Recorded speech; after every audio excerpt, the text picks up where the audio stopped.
Hello，大家好，我係 Derek。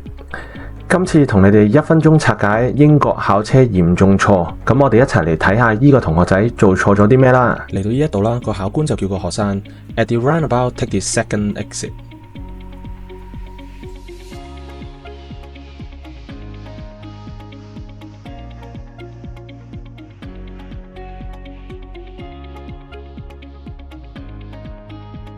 俾5秒大家諗一諗，究竟呢度有冇發生咗啲咩問題呢？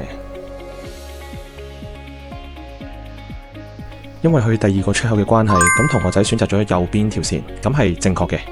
但係啦，一入去嘅時候，同學仔行嘅位置，佢係阻住咗左邊準備去第1個出口嘅道路使用者嘅。咁正確做法呢，就係跟翻綠色嘅地方行內線。錯誤嘅原因通常都係好多同學仔太過緊張啦，一入到去就諗住，去第2個出口喎，就一定要行外圈，就忘記咗一開頭個 road marking 啦。